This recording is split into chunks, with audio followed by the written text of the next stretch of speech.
Kena ben dadi wali syarat nyifati Allah sing permanen. Ketika Allah mensifati dirinya Al-Hadi, zat yang memberi petunjuk, maka sifat ini lazimah abadi ila yaumil.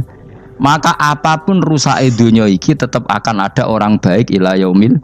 Bukan karena orang ini hebat, bukan. Wong zaman rusak kok tetap bukan. Karena Allah yang Al-Hadi. Sing hebat berarti Allah bukan kita. Coba kita hidup di zaman akhir. Wong wedok do katokan cekak, fitnah kayak apa? Kayak apa fitnah kita di zaman akhir? Perkara apa dadi fitnah? Jagone ra dadi menteri geger. Nak jenenge dunya. Jadi jenenge dunya, tapi tetep do saleh. Wong ibadah tambah ke kaji lo antri. Dal kaji 36 juta. Indonesia gua antri-antri puluhan tahun. Wa qala ta'ala afa hasibtum annama khalaqnakum abatsan. Afa hasibtum monoton nyangka sira kabeh annama khalaqna mestine gawe ingsun kuwi sira kabeh tak gawe abasan khali ora ana gunane. Masa kamu ngira bahwa penciptaan kalian tuh gak ana gunane? Wa annakum lan nyangka sira kabeh. Wa annakum lan kowe nyangka sira kabeh ilena maring ingsun kowe nyangka latur jauna ora den balekno sira kabeh. Orang yang selalu berpikir bahwa dirinya itu teledor dalam hal taat, padahal Allah selalu baik pada dia. Kalau selalu berpikir gitu, mesti ya tawalladu dadi kalahirna minha sange hadil fikra fal haya wisin. Wa hadza tafakkuru tailah mikir yazidu nambe apa tafakkur fi khaufika indal medisi rawati minallahi sange Allah taala. Orang yang berpikir demikian terus isin terus dadekno wedi pangeran wa yahmiluka lan dorong apa iki hadza ka ing sira alalau min nafsika ing atase modo awak sira mengkritik diri kamu sendiri wa taubihiha lan melehno nafsika wa mujamanabati taksiri lan ngeduwi pepeko wa mulazamati tasmiri lan mulazamah no netepi cangcut. Tasmir mana cangcut? Nopo serius nih, tasmir bahasa Indonesia ini serius. Kalau orang tahu dirinya gegabah pepeko dalam ibadah, kemudian tahu itu disalahkan Allah, pasti dia akan menjauhi taksir itu, sembrono itu, dan selalu nopo serius melakukan nopo ibadah. Menurut terang nopo masalah mulai fikrotun fi wa'dillahi ta'ala. Terus kita tahu di Quran di hadis itu ada janji Allah, kemudian ada nopo ancaman Allah. Terus yang dijanjikan tentu para wali. Wali wong apik kowe wali sanggepe wali. Wali amatir wali pokoke wali. Terus perilaku sing ora disenengi Allah. Kalau beri contoh nggih sing aman, maksudnya aman itu ada di beberapa kitab. Misalnya Fathul Mu'in.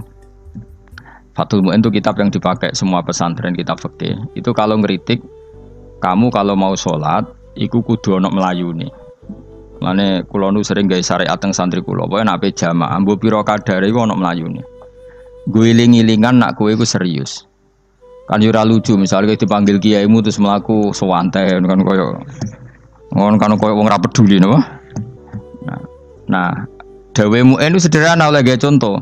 Karena Allah itu mengkritik orang munafik yang kalau berangkat ke sholat itu malas-malesan.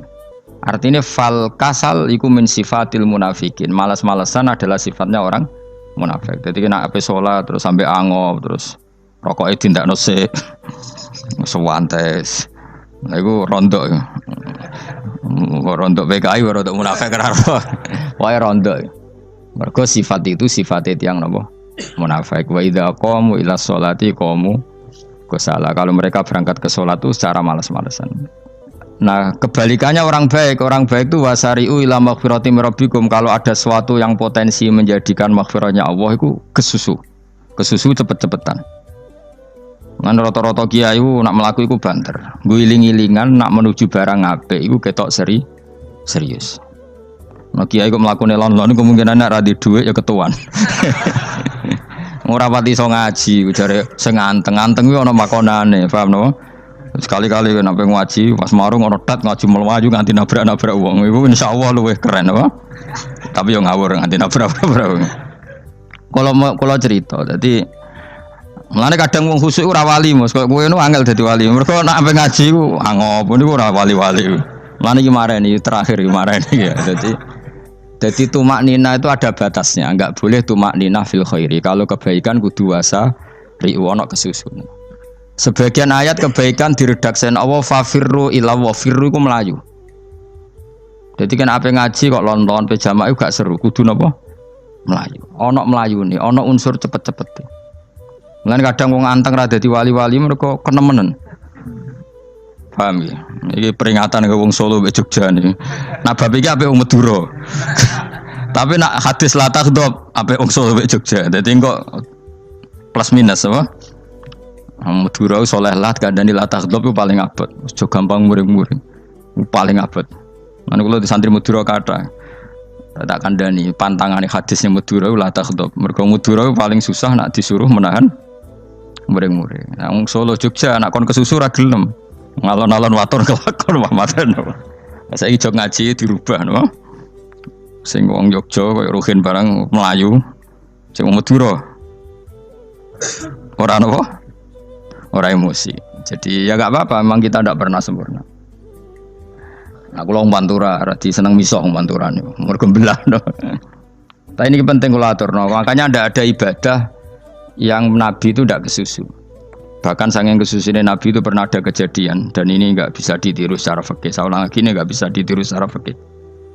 Ada air itu kira-kira ya hanya sekitar 100 meter. Tapi saya ulang lagi ini nggak bisa ditiru secara fikih. Nabi itu tidak wudu, tapi tayamum yang dekat sama debu di dekat kamarnya Nabi. Itu riwayat yang memang nggak bisa ditiru tapi harus dibenarkan. Ketika Nabi ditanya, kenapa engkau tidak menuju air itu? Jadi, saya tidak yakin sampai air itu. Padahal saya kesusu nang suci. Jadi saking inginnya Nabi nang apa? Nang suci itu sudah yang dekat tayamum saya tayamum. Tapi saya ulang lagi ini nggak bisa ditiru secara fikih. Karena kamu tidak akan hadir kayak Nabi. Makanya ini tak peringatkan kamu kan tidak akan hadir. Meniru aku kira iso, meniru Nabi itu baru iso. Iso Gus nak nyuruh jajal maca kitab koyo aku nak melengkar kabeh. Jadi Nabi pernah ngalamin itu ya. Jadi itu enggak sampai 100 meter ada air. Mungkin enggak sampai 50 meter bahkan. Tapi Nabi itu pas panik. Mungkin saking hadirnya pada Allah ingin posisi suci. Itu apa itu? Tayamum. Ketika ditanya al-amru asra'u min dzalik. Urusan bisa lebih cepat timbang itu. Saya pernah ngalami seperti itu tapi tidak se ekstrim tayamum. Wudu pakai aqua, pakai. Jadi saya pernah di mobil, kemudian saya pas usul, mobil tak suruh berhenti terus saya wudu pakai air aqua. Padahal ya dekat masjid ya dekat. Karena kadang tadi kepanikannya orang-orang dekat Allah itu beda. Itu pokoknya butuh asro, butuh melakukan apa sesuatu yang cepat. Ada contoh lagi yang lebih ekstrim. Ada ulama punya baju dua, karena orang Arab kalau pakai pakaian kan celana terus sarung baru apa? Jubah. Makanya orang Arab itu biasa pakai lafaif apa berlapis-lapis apa pakaiannya. Ya pastinya pas kondisi ideal itu biasa lafaif. Ya kayak saya misalnya kan nggak pakai kaos karena orang priayi kan mesti pakai kaos baju. Cuma saya nggak pernah pakai jas dianggap nganten malah repot. Kalau disungkan, kalau di jas kuat kan. Gara-gara dianggap kiai rata-rata nak ngaji kan aku jas. Karena jaluk kan nggung nyai. Wah bingung, bos ngekek iku niat sakake, Gus Bak ora jas ora kelar tuku tapi ya ora ro. Niate elek bape ya ora ro. Kemungkinane iku nganggep aku ora kelar tuku terus ngekeki. Itu berarti suudzon yang terlembagakan. Kemungkinane ya saking takdime wae kepengin kiai ini duwe jas. Utawa kemungkinane nih Gus Bak iku lho mau ben dikekno wong ra jelas-jelas ya. Enggak ngerti dan ndak perlu dikonfirmasi ben supaya ngamal. Lah kiai ini apa lagi wudu, orang Arab lagi adus ning hammam. Hammam itu pokoknya di sini kan ada pemandian umum sekarang sama lah di. Pas di pemandian umum itu beliau ditunggoni santri nih, mulai dulu ya memang ada adat ya kalau kadang dia tindak itu tidak ada santri nih. Aku ragam jarak Mustafa, lah melakukannya gede malah loro kabeh. Jadi bandara itu sing roh terminal A1 ya aku, dekne tiket ya aku lagi derek no, malah aku sing derek no akhirnya. Sembrono. Seloro kabeh diten. Opo ora ro. Swarga ya ora ro, dene sampeyan nak tuntun ya ora ro. Singkat cerita, si kiai tadi dengar fulan saya minta baju karena yang miskin ini di dalam kamar mandi itu mestinya ya udah. Kiai sudah di kamar mandi, itu bilang ke santrinya, "Cung, baju itu kasihkan satu sama yang minta tadi." Terus kata santrinya, ya Syekh, halla badaan ghusal tambok kamu jangan ke susu, kamu mandi dulu, engkau mandi dulu baru ngasih.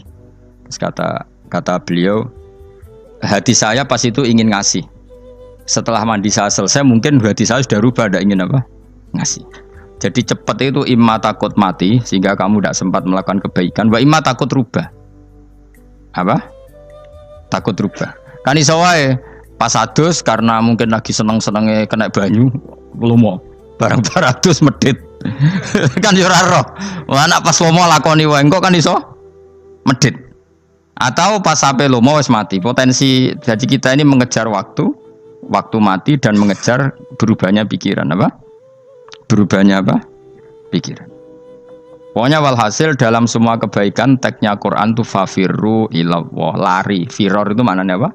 Lari. Itu yang saya minta lah. Jadi apa tradisi tertentu.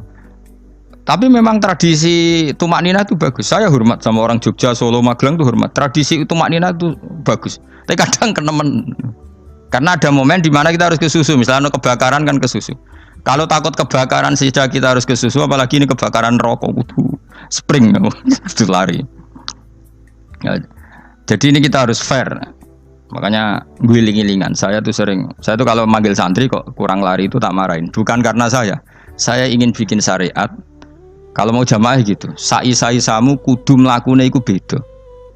Makanya sa'i itu kan maknanya melaku kecil. Itu hebatnya Islam. Tawaf itu kan yang 3 kali pertama itu disuruh romal itu lari-lari apa? Kecil. Sa'i juga sama. Itu guling-gilingan kita ndak boleh sowan pangeran dingin-dingin saja. Mangkel lho. Cara pangeran terus ana wong tawaf mlaku mbek angop terus santai. Iku bangune apa ibadah? Kangen aku ta ora kok saenake dhewe. Nek melayu kan seru. Apa? Senajan tau ketemu pangeran Gusti paringi sugih wis ngono lah pokoke. Ya ora kurang ajar melayu ke susu jebule njaluk apa? Sugih. Ya eling-eling ya. Jadi ini kula suwun lah. Tapi ora 100 gebut mlaku 120 iku ngawur nek iku. Pokoknya ono kesusune lah, entah berapa kadarnya itu ono. Mergo istilah pangeran apa wasari'u bergegas lah. Ya apa? Makanya Nabi dulu pinternya gitu. Ada Bani Sulaim, Bani Ghifar itu punya adat tumak nina. Itu sama Nabi dipuji.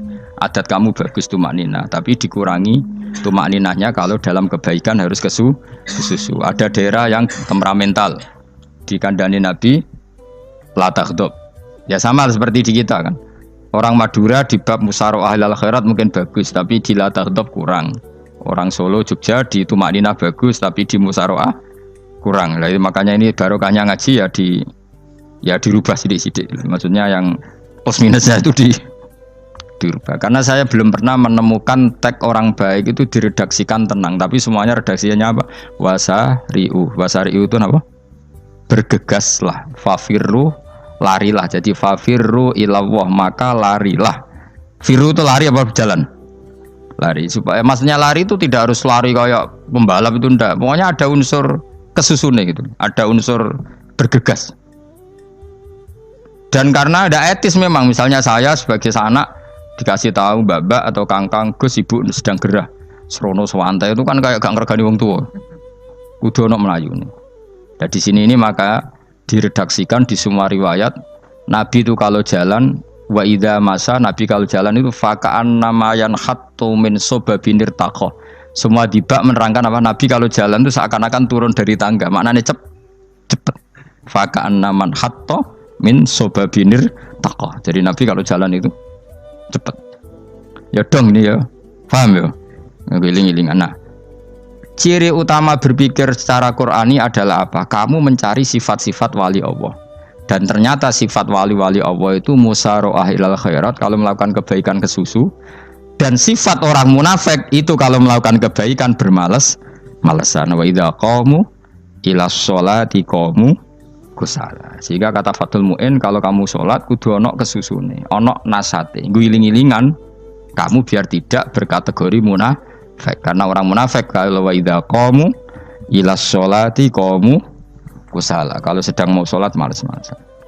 Nah, intinya gitu cara jadi mufassir, cara jadi pemikir Quran yang baik apa? Sifatnya orang baik dikumpulkan, kemudian kamu ingin diri itu. Sifatnya orang buruk kamu kumpulkan, kemudian kamu menghindari sifat itu. Misalnya Allah cerita Fir'aun. Fir'aun itu penyakitnya apa? Istagna, merasa kumoluhur, merasa tercukupi semua. Itu sifatnya apa? Fir'aun. Tapi sifatnya orang baik itu ya Yuhannasu antumul fuqara'u ilallah. Sifat orang baik adalah merasa fakir, merasa enggak siapa-siapa di depan Allah Subhanahu wa taala. Sehingga keangkuhan itu sifat Fir'aun, merasa fakir, merasa enggak siapa-siapa adalah sifatnya orang baik. Makanya nadumanya Habib Abdul Haddad masyhur itu. Ana abdun soro fakhri dimna fakri, itu yang sering dinyanyikan, dilakukan para wali-wali itu apa? Ana abdun soro fakhri dimna fakri. Jadi ana uta ingsun abdun kawula. Soro ingkang dadi apa fakhri kebanggaan ingsun iku dimna fakri mergo fakir ingsun. Jadi saya ini hambamu ya Allah, yang sebagai kebanggaan saya adalah saya selalu butuh kepada Engkau. Karena ciri utama orang jelek adalah hidup seakan-akan nggak butuh sama campur tangannya Allah Subhanahu wa taala. Kalau saya punya uang pasti senang, punya jabatan pasti senang. Saya jadi menteri mesti beres semua, saya jadi gubernur beres semua. Merasa bisa semua itu min sifati Fir'aun, itu sifatnya Fir'aun. Tapi kalau kamu jadi menteri, jadi gubernur, saya tidak siapa-siapa tanpa pertolongan Allah. Saya kiai pun tidak bisa apa-apa tanpa pertolongan Allah. Saya orang baik pun tidak mesti dijamin baik terus tanpa pertolongan Allah, sehingga selalu la haula wala quwata illa billah. Saya bisa menghindari maksiat ya karena Allah, bisa melakukan taat juga karena Allah. Nah, orang yang seperti ini itu jenis ana abdun soro fakhri dimna fakri. Saya ini adalah hamba yang menjadi kebanggaanku adalah karena saya selalu fakir, selalu butuh kepada Engkau. Ini penting kalau terangkan, jadi supaya orang terbiasa. Dan kalau seneng ngaji ini paling seneng. Kenapa saya ngaji seneng? Karena tadi kebaikannya Allah, nikmatnya Allah saya omongkan, sehingga dengar orang banyak bahwa Allah itu baik, Allah itu zat yang kita tuju, Allahus Somad. Jadi kalau saya jadi wali karena di kamar 40 dino paling terkenal wali, terus wong salam template yo ndongakno, terus untung aku mau ora untung blas. Lan cara bapak wali be ulama iku mulya ulama, wali iku nak terkenal wali paling banter wong sowan nggo gula, sing untung ndekne. Tapi kalau ulama menerangkan kebaikan, orang dengar semua, akhirnya Islam menjadi siar. Mana bodoh-bodoh tadi wali ulama, ambek wali ku ya dhuwur ulama. Mbok ambek kowe dhuwur kowe mergo ora ono makome dadi. Terbangem kan cepet kaya kapuk, tapi cebloke tok laut. Wong nek ora di makom iku kaya kapuk. Terbangnya cepet, tapi gak tahu jatuhnya di mana. Dieling-eling ya, dados kula suwun sangat. Selama ini adat kita buruk.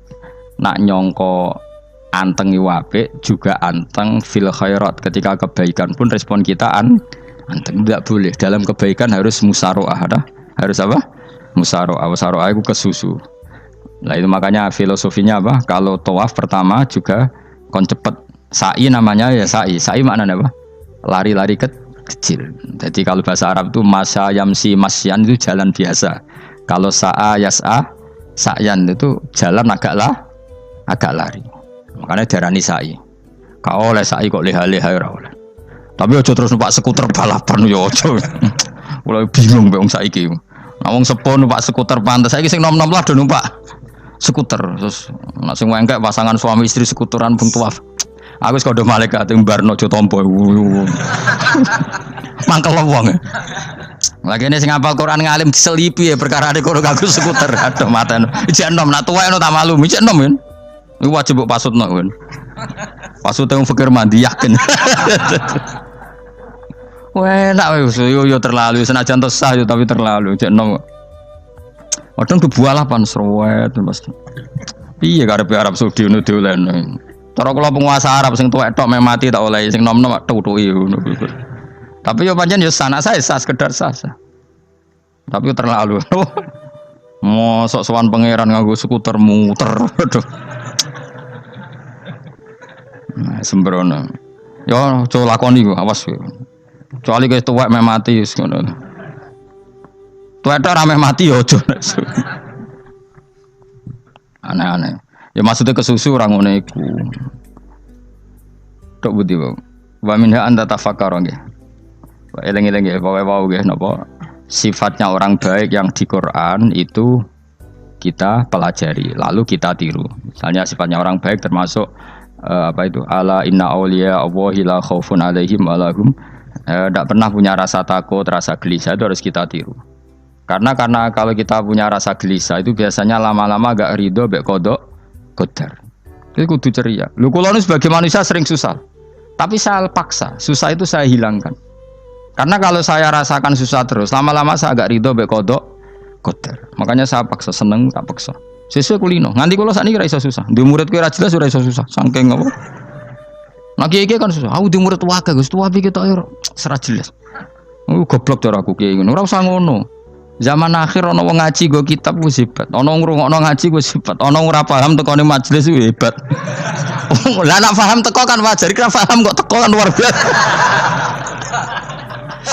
Nak ana penikmat ngaji paham biasa. Ini enggak paham kok teko. Wae guyu iso. Guyu hebat itu, hebat. Hebat. Nah ana menteri dilantik guyu wajar, ora menteri ra kok guyu. Iku kemungkinane loro, saking waline saking gedenge iku semua. Pokoke seneng ibadah. Mergo sifate wali iku la khaufun alaihim walam, ndak ada rasa takut, ndak ada rasa susah. Lho kula sebagai manusia kadang ya khawatir. So anakku nasibe piye, putuku nasibe piye. Tapi aku anggere eling saya ada ya karena Allah. Dan saya punya rezeki karena Allah. Orang lain di sana banyak orang kaya, padahal gak anakku. Berarti yang menciptakan kaya itu tidak saya. Buktinya orang lain yang gak anak kita kaya banyak, sukses banyak. Kenapa kita menjadi seakan-akan pelaku sejarah? Kadang orang kan berpikir, anakku nak tak tinggali warisan ku piye. Padahal banyak orang tidak punya warisan ya kaya. Karena kita tidak siapa-siapa. Di depan aturan Allah kita tidak siapa-siapa. Nah ketika rahmat Allah tidak terbatas, ya sudah anak putuku ya tetap pangerane Allah. Engkau cicit-cicitku pangerane Allah. Selama pangerane Allah, Allah itu al-kafi, zat yang mencukupi. Allah ar-razik, zat yang memberi rizki. Kenapa agama ini tidak bisa mati? Karena Allah itu al-hadi. Saya kalau baca Asmaul Husna itu sampai nangis. Aku ramakomi. Caranya ini tak warai sidik aku duniru. Pekso, nareso niru pekso. Allah itu kalau punya sifat itu namanya sifatun lazimatun, sifat yang berkelanjutan dan permanen. Karena Allah itu al-baqi, zat sing bakok, sing terus menerus. Ketika Allah mensifati dirinya ar-razik, zat yang memberi rizki, maka mulai Nabi Adam sampai kiamat orang akan dapat rizki. Karena yang punya sifat itu Allah, bukan menteri keuangan. Ketika Allah mensifati dirinya al-hadi yang memberi petunjuk, maka agama ini pernah ditinggal akramun nas, khairun nas itu Rasulullah. Pernah ditinggal sahabat khairul qurun. Pernah ditinggal wali songo. Saiki agama dicekel mudin. Katakan dicekel kemenak sing ngurusi agama mergo digaji. Dicekel mubalek sing ngomong buanter agama mergo disalami template. Tetep mlaku. Padahal sing nggawa ora ono sing ideal. Utawa dicekel wong ikhlas ngene iki, tapi ya ngene-ngene iki wae. Tapi agama tetap jalan karena Allah al-hadi yang memberi petunjuk itu Allah. Jika apapun kasusnya dunia ini agama tetap jalan. Fa inna wa ta'ala wasofa dzatahu bi annahu al-hadi, karena Allah mensifati dirinya saya ini al-hadi, penunjuk jalan. Jika di Amerika ada orang hidayah, di Hollywood ada, di Bali itu punya banyak santri. Orang Bali iso maca muin khusyuk era karo orang Bali bedina wong utuh. Khusyuk era karuan, kadang wong Gunung Kidul rata orang utuh ora khusyuk ya akeh. Lho mergo pangeran ora iso diatur. Oh di santri Bali ku tiap romo itu men astagfirullah. Pinggire wong ping pirang astagfirullah wong pinggire. Kowe sing wong Gunung Kidul dolan Bali. Sebelah sing elek bojoku tok. Mulane ana guyon ana wong haji nangis ning multazam tok kan apa kene nangis. Dekne ning Gunung Kidul kan rata ora wong ayu bareng ning kono. Wong Pakistan, wong Turki ayu dekne nangis jebule sing elek bojoku tok. Langsung kowe kan nangis dosamu dol jebule. Jebule gak nangis dosane nyesal dene. Ngomong iku dibenero tangga-tangga nek nganyen kabeh wong Indonesia. Saya ayu nang Indonesia ndak nganti sepiro. Jebule sing elek wong Indonesia tok. Lho malah sak Indonesia ndak kepelek kabeh. Ra wong Turki, ra wong Uzbek kan wayu-wayu. Sing wedok akhire krungu. Kabeh yo ganteng sing elek yo kowe tok. Enak ya darani sing elek sing wedok. Rumangsamu sing elek sing wedok tok, sing lanang yo. Elek. Enak ae. Makanya haji itu pangeran ngeling nang haji apa? Faman farada fihinal hajja fala rafatha wala fusuqa wala jidala fil hajj. Haji nya ibadah sing didesain pangeran ku aneh. Wong ibadah iku kon khusyuk. Ning haji lanang wedok mesti kumpul. Sak soleh-soleh wong mesti kumpul. Karena harus ke Ka'bah. tawaf ifadah itu wajib bagi lelaki dan perempuan. Akhirnya tawaf itu kumpul lanang wedok. Ora ana ibadah sing gelem ra gelem kumpul kaya haji. Nah salat kan kadang jadi kayak satir. Nah ya salat kan partai-partenan. Nah model sitoke wong wedok go guri sing lanang go ngarep. Ana sing model samping. Hadise aja mbok takokno, hadise kebutuhan niku mau. Aneh-aneh gelem salate sampe takokno. Mana ada hadisnya perempuan di samping? Zaman Nabi itu di belakang. Sing jare sing sitoke. Mana ada dalil kalau Nabi mewajibkan? Kan Nabi hanya melakukan, tidak mengatakan harus. Baru saya bantah-bantahan padha ngangguri ra bar. Kula sering takoki, "Nek cara jenengan sebuti Gus, aku ora pangeran, aku ngukumi ra ono gunane. Engko jangan-jangan aku fanatik jebule pangeran ra apa-apa." Kok ribet. Tapi haji itu unik. Normalnya perempuan dalam mazhab Syafi'i itu kan cadaran. Tapi kalau di Indonesia dianggap macam-macam kan, selalu cadaran. Tapi haji justru perempuan itu nggak boleh menutup wajah. Aneh. Wong mau ketemu lelaki malah aturannya nggak boleh nutup wajah. Orang ikhram tuh perempuan boleh nggak nutup wajah? Nggak boleh. Kayak apa pangeran uji nyali? Leo karuan. Rai-rai Indonesia roy wong pesek ndek. Terus ketemu wong Uzbek wayu wajib buka wajah. Lho kula dikonco kiai Gus kula niku meh kecelakaan tak takoki apa. Dek niku berusaha ngambung Hajar Aswad. Pas sampe ngambung, pas cah Pakistan wayu pas ngambung. Kiai tenan niku. Cara kula ngambung Gus gak kena waktu. Wes oleh mendingan pangeran oleh beda wong jadi. Bedane pas ning Hajar Aswad. Lha pangeran oleh gocul kancen ngono fala rafasa wala fusuqa wala jidal fil khat. Fi iku dhorof. Dadi potensi ngambung wong wedok iku ya fil haji ing dalem haji. Potensi ngeluh ke bojo elek ya fil haji. Mulane kesunatane wong Indonesia ora kaji bareng bojo perkara yakin. Wes tetap sadar ini. Wes artis Indonesia ambek bakul kebab ning Turki ayo. Artis Indonesia ambek bakul kebab Turki. Ayo di. Ayo bakul kebab. Tapi sing lanang ya padha lho iki. Wong Turki kula nate dolan teng tiang teng toko Turki. Iku penjagane lanang-lanang guanteng. Ning Indonesia jelas dadi artis. Terima pembantu. Manjan irunge bener, jedesane bener kabeh. Lah tapi kena ning Gunung Kidul kan rombong Gunung Kidul iki masalahnya kayak kaji. Lan terus do nangis tak takoki masa aku wedi pangeran jebule ngenes.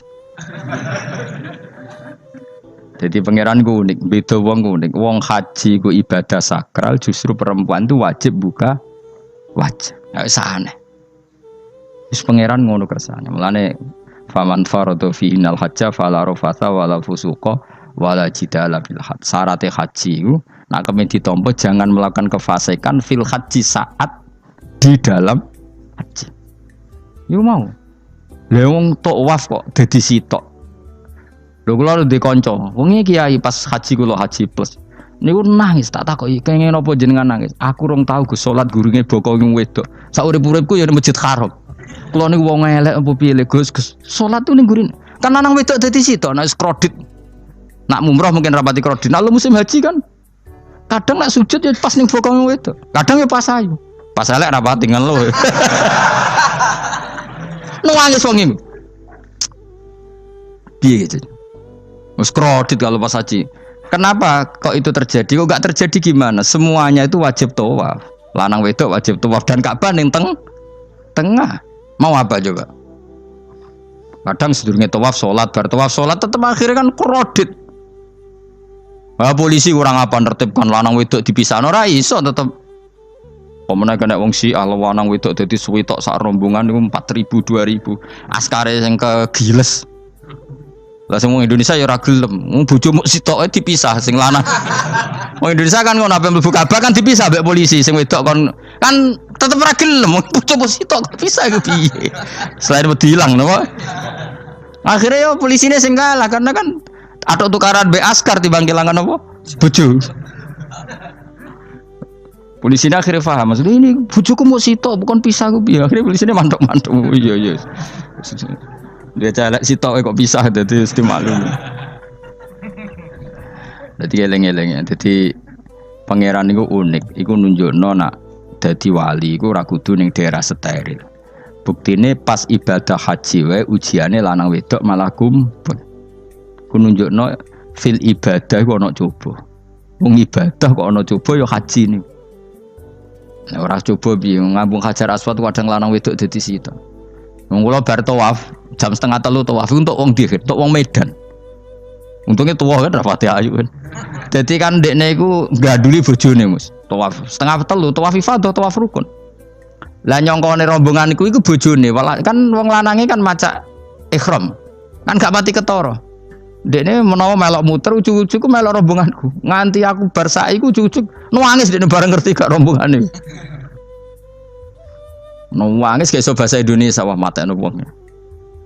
Udah tuh wakil kehilangan bojo, mereka katut ngarepe. Nah, akhirnya tawafiku kok nyekel bojone ben ra ilang. Terus ada problem fikih. Madzhab Syafi'i mengatakan nyekel istri itu batal. Di ikhram gak nyekel bojo wedi ilang. Akhirnya kiai-kiai yo nakal, kiai-kiai rada nakal. Khusus tawaf madzhab Malik ono madzhab. Ono madzhab kok paket khusus sih. Bangune pulsa apa? Lah yo kita dadi wong NU kadang yo ribet. Kene sing ngekeki mazhab, ngekeki ajaran nak nyekel bojo iku batal. Tapi nak pas tawaf bojom cekeli nak ilang. Akhirnya wong awame takok jare mboten nangsal mbah batal. Khusus. Ya ada di kiai iku yo nakal asline kuwi. Tapi nakale wali wis para pangeran wae. Ya aja niru. Ayo rata-rata wong Indonesia nak tawaf iku nyekel bojone gak digandeng gak? Batal to ora? Ayo batal lor. Batal lor. Cara mazhab Syafi'i kan batal. Akhirnya jadi intikal mazhab. Semboh iso intikal pakete apa? Dadi tawaf tok. Kok nang Indonesia balik nih. Wis repot. Mane wong ora usah gedeng kubu sebelah darane nyekel bojo ora batal. Iku mbok gedhingi kaya apa kowe engko nak tawaf iku anut mazhab iku. Mane ngaji sing luas. Kaya aku lho dadi wong alim keren. Maksudnya iku roh mazhab ya ora bingung. Mbok saking dableke, mbok saking alime ora roh. Mane sampe Gus-gus Jawa Timur anggo celek wes musa Gus Pak repot kabeh sah. Aku sak uni-unimu kono. Kau wong nek dadi wong alim pancen bingung. Bingunge iku piye ya? Misale kowe fanatik nyekel bojo batal, engko ujung-ujunge nek pas haji tawaf kita sarankan semuanya memegang istri masing. Jadi bang nyekel bojone wong sak nyekel. Gak umumnya wong Indonesia anak kaji nyekel bojone gak umumnya. Sing kaji tahu berduaan, sing engkek-engkek kan kaji berduaan. Umumnya dicekeli bojone. Padahal cara fikih batal gak? Batal. Ya, tapi ra nyekel kan yo ilang yo resiko kan. Utama nyekel wong Pakistan terus lali. Wong itu ayu kan sing tertarik nulung kan akeh. Mulane repot-repot. Tapi gini ya, saya pastikan mazhab Syafi'i itu ya ada benarnya meskipun kita ada ijma. Artinya ada ijma itu banyak ulama yang mengatakan yang membatalkan itu ya jima. Ibnu Abbas mengatakan awla mastumun nisa itu maknanya apa? Jima. Karena sekedar megang tidak apa? Batal. Dan itu diikuti Muhammadiyah sebagian firqah dalam Islam. Makanya rasa gede teman-teman. Tapi kita juga kita semua pasti Syafi'i. Karena logikanya Imam Syafi'i lebih masuk akal. Karena kata Imam Syafi'i itu istri kamu itu tidak mahram. Yang dikatakan mahram itu orang yang haram kamu nikah. Ya berarti ya ibu, putri kan hanya 7 itu. Hurimat alaikum ummahatukum wa banatukum wa akhwatukum wa ammatukum. Sebenarnya hurimat alaikum ummahatukum wa banatukum wa akhwatukum wa ammatukum wa kholatukum wa banatul akhi wa banatul ukhti. Berarti 7. Nah wong Jawa ngitung mau 4. Kita cara wong Arab itu 7. Berarti kan ibu, ya, ibu, putri, saudara putri kamu, bule dari bapak, bule dari ibu, ponaan dari saudara lelaki, ponaan dari saudara istri perempuan. Makanya aku ngomong nak jane cara Indonesia mau apa? Wong Arab darane itu mergo bule iku bahasa Arab nak ko bapak ammah, nak ko ibu khola. Paham ya? Ponaan nak cara Arab ana banatul akhi, Anake dulur lanang ana banatul ukhti, anake dulur wedok. Cara Indonesia kan ponakan. Berarti kan bulik mbek ponakan ngono wae cara Indonesia ki. Cara Arab ammah, khola, banatul akhi. Ya mulane Indonesia fikih luwih gampang apalane. Papat ngono. Mergo bulik ponakan. Iku entuk wong papat. Ya bulik cek min jihatil ab, cek min jihatil om. Ponakan cek min jihatil ah, cek ukhti. Tapi cara Arab iku ammah, khola. Ana ponakan kok dulur lanang, ponakan kok dulur wedok. Mulane diitung loro wa banatul akhi. Lah iku jenenge mahram, orang yang haram dinikah. Lah orang yang haram dinikah ini kalau kamu nyekel ponakan bulik bude tidak batal. Nah istri kamu itu adalah orang yang boleh kamu nikah. Berarti statusnya ajnabiyah, orang lain. Mulane oleh mbok keloni, oleh mbok jima bojomu. Karena orang lain. Nah karena berstatus orang lain ini cara Imam Syafi'i membatalkan wudu. Paham gitu nggih? Itu cara berbeda. Jadi yang enggak membatalkan wudu itu yang mahram. Mahram itu siapa? Orang yang haram dinikah. Nah berhubung istri itu boleh dinikah, berarti status fikihnya ajnabiyah, orang lain. Paham ya? Soal oleh dijima itu karena ada akad tadi, akad nikah tadi. Makanya dawuh Kanjeng Nabi fa innakum akhadtumuhunna bi amanatillah wastahlaltum furujahunna bi kalimatillah. Jadi halalnya dijima itu karena akad nikah. Tapi statusnya dia tetap ajnabi ya, orang lain. Buktinya orang lain lagi nak mati, idahnya selesai ya oleh rabi meneh. Engkau bojo keduanya mati nah ya rabi meneh. Makanya enggak tahu dia kalau di surga ikut siapa kalau nanti. Yang jelas gak melok sing neraka gini. Dan makanya cawe itu ya enak. Misalnya Rabi Ruhil bun neraka, Rabi Mustafa bun neraka, Rabi Kifuat terakhir bun swarga melok Kifuat. Lah apa melok sing mlebu neraka?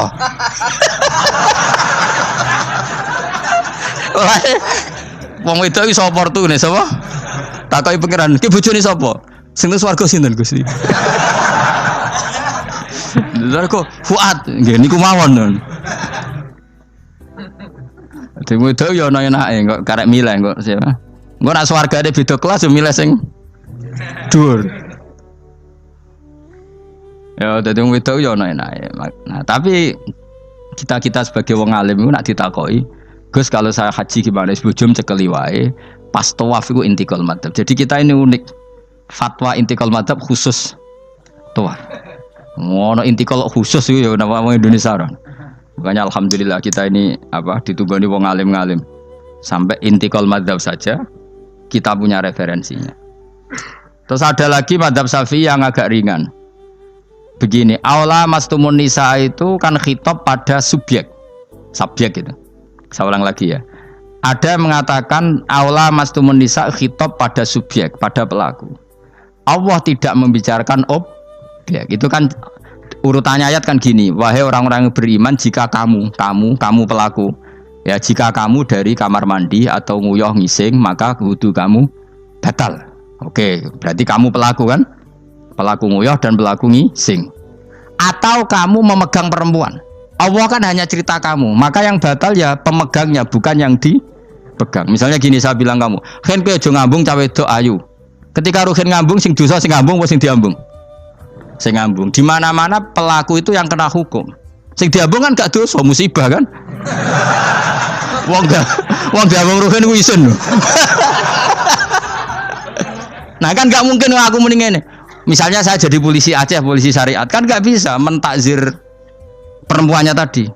Ono wong ayu ning bis, Ruhin gak kuat terus diambung. Ini yang ditakzir, andaikan kamu polisi syariat, yang ditakzir yang ngambung apa yang diambung? Sing ngambung. Meskipun Ruhin so berdalih, salam ayu. Jajal kowe elek. Di mana-mana hukum itu hanya kena pelaku. Sehingga ada ulama yang berpendapat yang batal itu yang memegang, bukan yang dipegang. Sehingga dalam konteks kamu tawaf, kok disentuh perempuan, berarti yang menyentuh batal, kamu tidak. Atau kamu menyentuh perempuan, kamunya batal, yang disentuh. Maka ada ulama mengatakan aula masumun nisa wa hadal khitab muwajjahun lil lamis, yang memegang, bukan yang dipegang. Karena tren hukum kan pasti yang kena hukum itu yang pelakunya, bukan objek. Paham ya?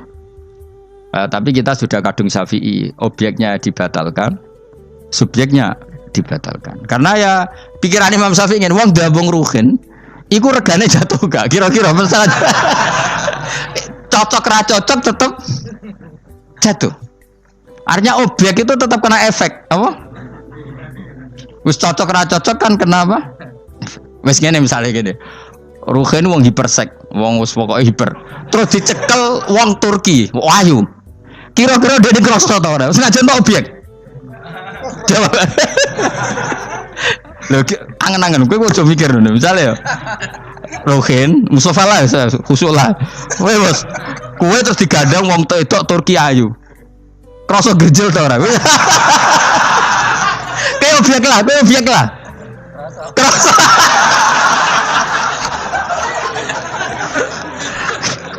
Maka karena tadi, makanya pikirnya Imam Syafi'i listiraqihima fil ladza. Meskipun objek pun kan ada rasanya. Oh, mesti udah setuju toh? Ngencen uteke do mesum. Ya oke coba nang elek kan. Misale terus kowe diambung wong Pakistan wayu. Kroso gak? Oh, elek selawase urip. Nah, karena objek ini juga merasakan, maka dibatal pisan Mbak Imam. Nang ngono wudumu ya batal pisan. Kira apa? Lah kok ya kroso kira-kira gitu, Pak. Madzhab siapa? Syafi'i. Jadi nah tapi tadi ya saya ulang lagi khusus di tawaf itu rata-rata guru-guru kita. Saya pernah tanya Mbah Mun, pernah guru-guru kita semuanya fatwa khusus bab tawaf karena tidak mungkin terlepas dari bersinggungan sama apa? Perempuan, maka rata-rata disuruh intikal apa? Madzhab. Tapi setelah itu kembali lagi ke madzhab apa? Syafi'i. Jadi maturnya mbek pangeran Gusti intikal semen. Nah Imam Syafi'i jare be pamit, Mbah sepunten Mbah niki. Darurat sipil ya. Darurat sipil. Ini sementara saya tinggalkan madzhab napa? Jenengan. Karena memang enggak mungkin, enggak tersentuh. Wis sing paling soleh sekalipun. Pemenang sing kiai kaya kula, kadang-kadang wedok iku luwih nyaman awar kiai. Lho kula roh kiai tenan. Iku wong lanang wedok mulai setengah baya sing ayu sampai sing perawan sampai sing tuwa iku gandeng kiai. Dadi entuk wong papat sekaligus. Ya apa? Diuji nyali tenan, sing wong ayu setengah baya tak takoki, "Mbak, kok ora ambek bojomu?" Gus kula nek urusan ibadah seneng ambek kiai. Waduh. Wah mate wong tenan. Mane dadi kiai ya abot, Mus. Mulane rasa dadi kiai gedhe. Kowe iku penggemare kadang wong ayu bareng, repot. Kiai cilik kan penggemare rapate ayu biasa. Cobane gede. Tapi nek level ya piye meneh level wayahe. Serepot. Pangeran kersane. Wis ben ngono. Kabeh kersane pangeran. Saya ulang lagi ya. Kena ben dadi wali syarat nyifati Allah sing permanen. Ketika Allah mensifati dirinya Al-Hadi, zat yang memberi petunjuk, maka sifat ini lazimah abadi ila yaumil. Maka apapun rusak dunia iki tetap akan ada orang baik ila yaumil. Bukan karena orang ini hebat, bukan. Wong zaman rusak kok tetap bukan. Karena Allah yang Al-Hadi. Sing hebat berarti Allah bukan kita. Coba kita hidup di zaman akhir. Wong wedok do katokan cekak, fitnah kayak apa? Kayak apa fitnah kita di zaman akhir? Perkara apa dadi fitnah? Jagone ra dadi menteri geger. Nak jenenge dunya. Jadi jenenge dunya, tapi tetep do soleh. Wong ibadah tambah ke kaji lo antri. Dal kaji 36 juta. Indonesia gua antri puluhan tahun. Saking hobinya ibadah. Orang kembali lho ndak antri. Udah lagi wong udo. Ke Ka'bah lho watu kotak. Antri. Oh, mulane banggalah jadi warga Indonesia. Bali lho wong Bali ora akeh wong udo. Wong ngomoro Bali antri to ora? Ora setiap saat iso ning Bali kowe. Ape ro Ka'bah kotak. Antri. Berarti antusiasme wong ning Ka'bah ning Bali dhuwur ndi? Dhuwur Ka'bah. Berarti Indonesia antusias ning ibadah mbek wisata dhuwur ndi? Keren kan wong Indonesia. Kowe raine ngene-ngene lah. Yo moro Bali ora antri, gak menarik, cek menarik. Wes ngono ora watu kotak iku paham ra paham yo nangis. Lho aku ketemu awam wong Gunung Kidul budi wae wong desa. Ya wong Gunung Kidul tenan bonyol kula kaji. Iku rumangsaku nyeblaki Ka'bah iku wiridan to muni ngene iki Fat. Ini kisah nyata. Ba Ka'bah mulai cilik aku madhep kuwi lagi ketemu iki. Rumangsaku wiridan. Dari bah Ka'bah tuh. Mulai cilik aku sholat tuh madhep kowe lagi ketemu iki. Batin ki wiridan opo. Iku mesti dikenang mbek Ka'bah. Jadi lagi ngalami mulane aku iku seneng mbek Gunung Kidul karena termasuk wiridan terbaik menurut saya. Jadi bah Ka'bah jadi mulai dulu saya sholat tuh menghadap kamu kok baru ketemu ini. Jadi itu kuwabluk. Akhirnya sing bingung sebagai wong alim Ka'bah iku mulatoh bitib Ka'bah iku dikloyoi minyak. Lagi bayar dam ora dul dong ini malah. Kowe sing kenaan kangen kene sing kepikiran fikih. Mergo ora oleh kena minyak. Mulan dadi kiai wabot. Aku sih beberapa Gusti khusus niki pokoknya bebas dong Gusti. Lah nak tak wajib no bayar dam mesti kecewa kan? Oh kecewa yakin. Nyekel Ka'bah ora oleh iki ajaran apa malah repot ya. Semeneng ae. Pokoke ngene iki Fat, atok ngrayu pangeran, yakin timbang ngrayu manusa atok ngrayu pangeran. Kula donga ya Allah maklumi kiai kamu ini, maklumi ulama engkau ini ya Allah untuk tidak fatwa secara jelas. Karena saya hidup di zaman yang tidak jelas. Jadi kula niku dikandani guru kula, jare Mbah Mun ngene lho, atok ngrayu pangeran, timbang ngrayu manusa iku atok ngrayu pangeran. Ketoke aku ketemu pangeran luwih siap. Hak, iku matem nyekel Ka'bah minyakan kok ora bayar dam. Supaya yakin jenengan apian. Timbang dadani wong iki wangel. Wong kangen nyekel kok ora oleh, misale takoki ngono pusing. Kangen nyekel kok ora oleh. Tapi niku minyakan, belah aku ora roh, merabuk kandhani, malah panjang kan. Sadok meneng ae. Adok meneng ae ngrayu pangeran wis. Kuwi bolak-balik. Banyak kesalahan yang kamu lakukan. Aku yang ngerti kelakuan mengaji kadang oleh hiburan, kadang macam. Adok ngerayu pangeran. Gusti maklumi pun zaman akhir. Timbang urusan mbek kowe ada urusan mbek pangeran. Luwih rileks. Mulai ada ulama namanya Sufyan Ats-Tsauri ditanya, "Fa wa ma waditu anna walidayya hasabani." Saya tidak suka andaikan orang tua saya nanti yang menghisap saya. Kenapa? Wong tuaku cek kadang ngamuk be aku. Tapi tak dihisap pangeran oke. Pangeran itu arham, lebih kasih sayang. Saya ini termasuk orang dekat Allah baru kayak Imanul Arab. Saya itu sering baca hadis dan saya yang tiru itu Imanul Arab. Iman yang Gunung Kidul, wong Jogja, wong Madura, pokoknya Imanul Arab. Karena lebih vulgar, lebih ngawur. Dan ngawurnya ini nak ikhlas, itu pangeran tertarik. Tapi ikhlas syaratnya. Syaratnya apa? Ono wong desa iku takok Kanjeng Nabi ngene. Iki nek mbok tiru kan, tak ijazah iki wis. Khusus wong kriting. Kira kriting takok sing kriting. Pokoke ijazah ini legal untuk yang kriting. Yang enggak kriting minta yang kriting. Aja langsung aku muter sing kriting. Ya Rasulullah nanti yang ngisap saya itu siapa? Yang ngisap yang menghisap amal itu siapa? Allah. Baguslah kalau gitu. Kanjeng Nabi ku kaget. Saiki kok baguslah Gusti gitu. Kenapa aja? Selama ini kenangan saya sama Allah itu baik-baik saja. Aku wong desa ya tetap dikeimangan. Padahal aku ora pinter golek rezeki. Aku ya tetap urip. Padahal ora tau tuku nyawa. Pokoknya baguslah Gusti Nabi kalau yang hisab Allah. Selama ini kenangan saya sama Allah itu baik-baik saja. Terjadi dawuh Nabi, kalau kamu ingin melihat orang yang ahli jannah itu loh gigi itu cara. Pokoknya caranya seneng pangeran sawur-awuran tapi ya bagus lah. Dia pernah tanya lagi, ya Rasulullah apakah Tuhan itu pernah senyum, pernah tertawa? Ya pernah kata Nabi. Tapi tidak usah kamu angen-angen itu. Terus kata wong desa tadi, lan na'dima min rabbin yadhak khairan. Kalau Allah pernah tertawa, pasti orang yang bisa tertawa itu kebaikannya banyak. Sing radi kebaikan wong sing gremeng terus. Jadi intinya dia nyifati Allah itu sesuai versinya sendiri. Tapi Nabi kadang seneng perkarane mau. Baguslah kalau ngisap Allah. Kenapa? Jadi kenangan Allah sama saya itu selama ini baik-baik saja.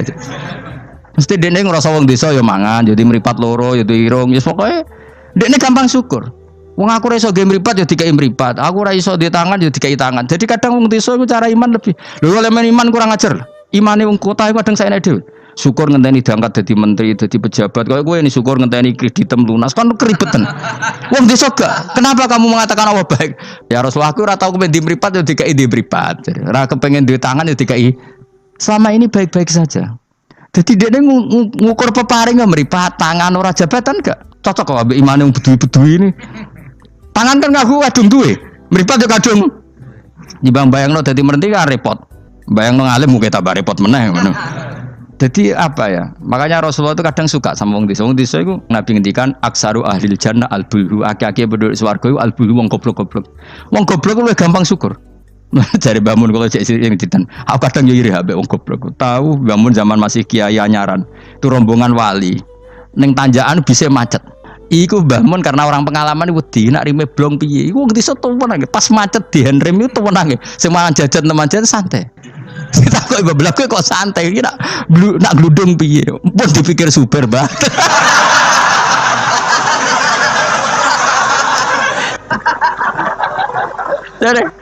Dari bangun kok enak dadi wong apa goblok. Kowe kadang ngiri kowe mau. Dekne ngrakuti Ka'bah, kangen Ka'bah. Kuangen wae Ka'bah. Aku sing kepikiran. Iki kena minyak terhukumi piye? Kan enak sing dadi wong goblok. Ada ngiri ya, tapi tetep aku mau dadi wong goblok tetep. Mau aku tetep mau dadi wong goblok mau. Cuma iki cerita irine lho napa?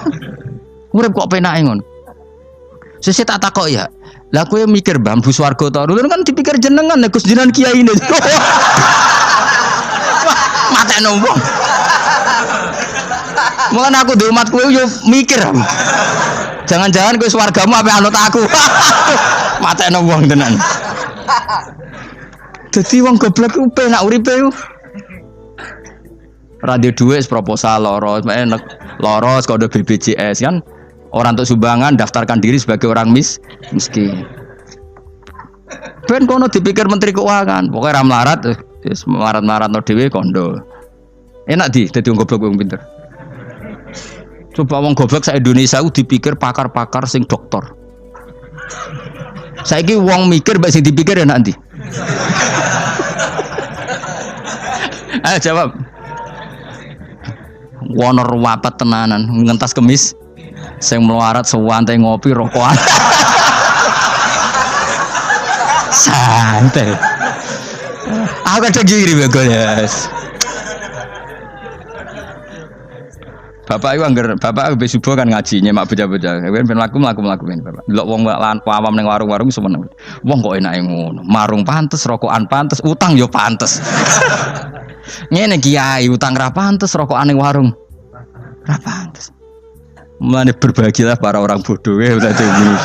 Seneng kalau kadang ya Allah. Lah iku nunjukno pangeran, rahmate ku jembar. Sing alim ya untuk nikmat alim, sing bodoh ya untuk nikmat. Ya sing kena sing bojone elek mau aku enggak. Bojone elek ra wong ayu jen ngenes nane. Cuma ke aja GR ngenes dhewe bojomu luwe ngenes di bojo kowe. Lah iku sesama ngenes ra usah saling kritik. Nampa kodok koder napa? Napa kodok koder. Ya bae kula suwun pokoke urip ning donya sing seneng. Nek iso seneng, peksa seneng. Mergo seneng sifate para wali ala inna auliya Allahi la khaufun 'alaihim wa lahum yahzan. Para wali itu sifat dasarnya enggak pernah rasa takut, rasa susah. Mergo susah itu tetep nak mbok terus-terusno iku dadi ra rido mbek kodok. Kula nggih sebagai manusia kadang nggih susah. Kadang nyun sewu ya kadang pas ibu gerah, saya sendiri kadang kurang sehat macam-macam. Tapi aku reling ibu gerah berarti gerah aku nambahi ilangi dosa, nambahi aku hormat ngerumat ya ibadah, sing loro ya ibadah. Wis angger ngono seneng Mas. Kayak aku ngrumat kowe mangkel asline. Tak ulang mulai 2000 piro kok perkembangannya yo ngene-ngene wae wong kula. Kula mulang mulai 2005 coba perkembangannya piye jen. Iki lho seksine santri awal iki. Apa terus coban dadi kiai kan yo ora. Pero perubahane Mustofa Bero kan. Tak takok-takokno iku ya tetep ae. Kowe terus dadi khotib gak? Gak ono ya, gak ono perkembangan. Cara nuruti sebagai guru mangkel. Maksud aku sampean krungu kabar Mustofa dadi mubalek kondang, taruhe entuk tadukun kondang kan ya ora krungu kabar. Ya wis ngene-ngene wae. Tapi menawa barokah didikan ikhlas sehingga ora pendek karir. Ya tapi jenenge kiai sati gede seneng ya. Ora cek urip wis seneng. Ngono ae ora usah ngenteni alim kemen kecewa. Boy latih seneng latih. Saya pernah baca kitab dan itu tak kenang betul. Adat yang dibikin Allah pasti lebih baik dari bayangan Anda. Terus ning kitab itu contohnya ngene. Umumnya orang kalau kaya kan temannya banyak. Ketika miskin teman-temannya itu menghilang atau menghindar. Itu kata kitab itu tuh bagus, adat begitu itu bagus. Allah bikin adat itu tuh berkah. Coba kalau kamu temannya orang kaya-kaya, ketika kamu miskin teman kamu tetap dolan. Pasiku kue beca, pasiku kue buruh ning wong. Kayak apa malunya kita? Jadi tontonan teman-teman kita yang dulu kaya. Barokahnya Allah bikin adat nak kita melarat ora ditili pas melarat wis ora ono sing roh. Lu malu lho melarat dadi delok-delokan. Ayo kowe dhisik sugih tumpakan Ferrari, geng Lamborghini atau geng Mercy, geng Alphard. Bareng ngono kowe melarat bure wong disentak-sentak mbek majikanmu, ditili kancamu dhisik. Isen gak? Ayo milih ditili atau ora yo? Milih ora kan? Artinya Allah bikin adat nek melarat ditinggal temannya itu bagus. Nek mati wae ngono. Selama ini orang kan gerutu, wah aku melarat konco lali, apik lali ngono lho. Dong to. Artinya Allah kalau bikin adat tuh nek mati wae. Wisen lho kan. Wisen lho melarat digedul-gedul aduh. Ya milih digedul-gedulan ora? Milih ndak kan? Lah milih ndak terus Allah bikin adat lalah konco-konco kita zaman sugih lali. Bisa anggap iku barokah.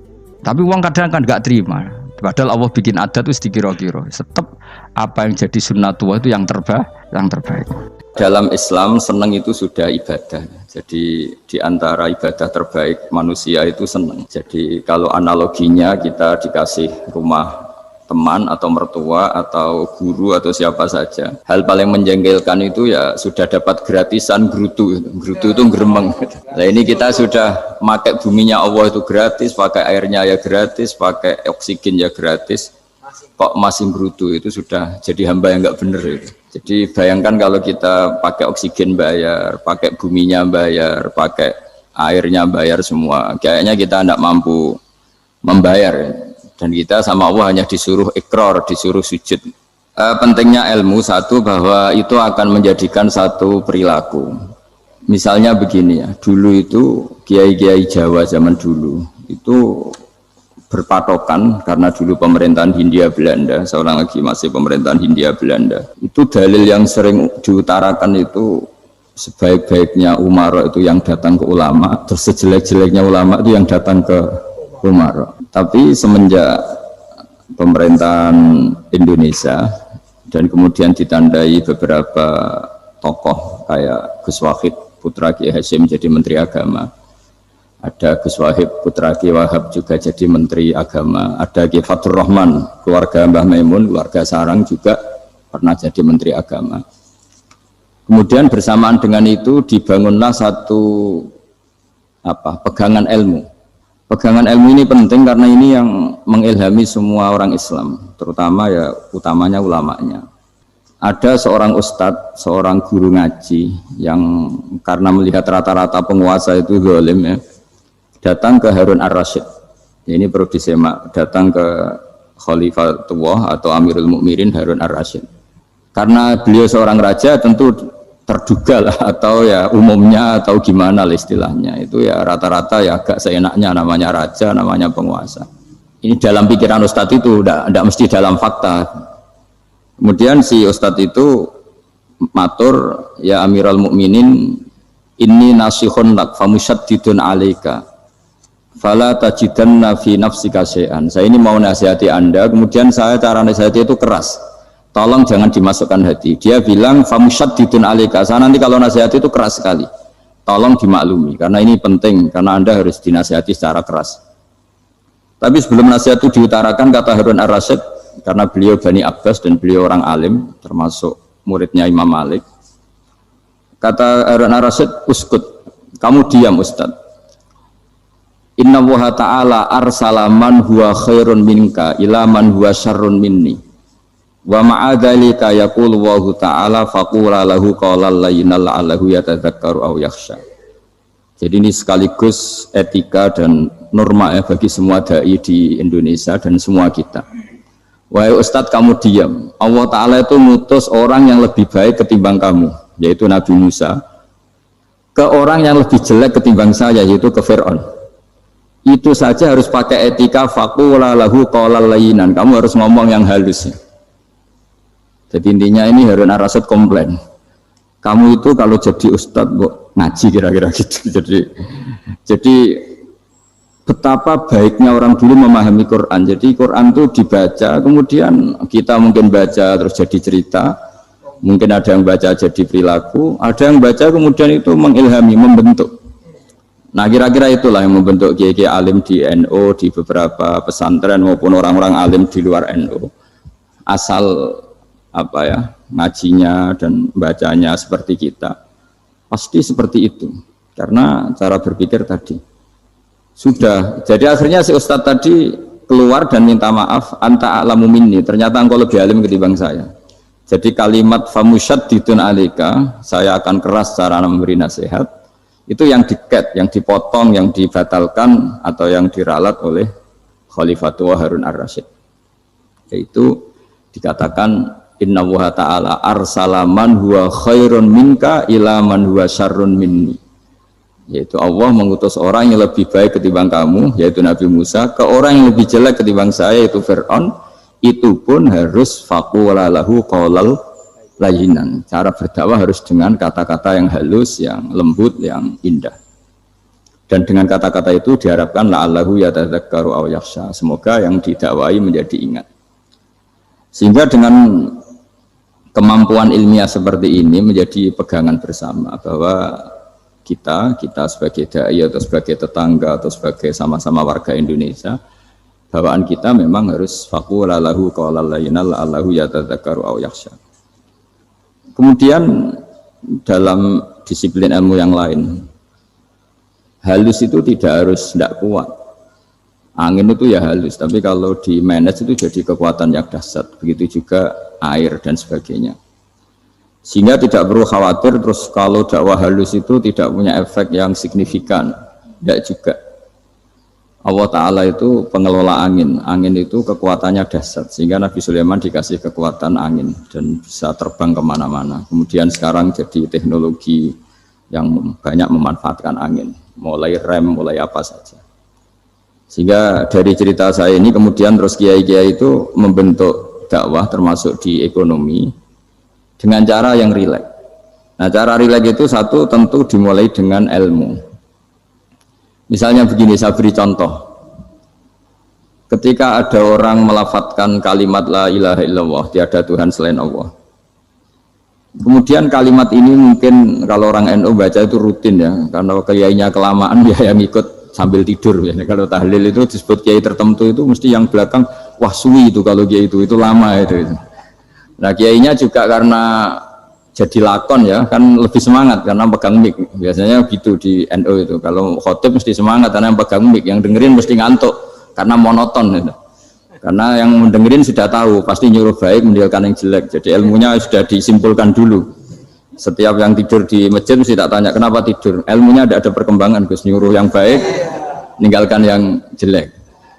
Tapi kalau ilmunya agak ada perubahan kan dengar semua pasti nyuruh yang jelek meninggalkan yang baik. Karena watak manusia itu agak-agak suka fitnah, itu suka geger. Tapi kalau monoton itu mesti enggak itu.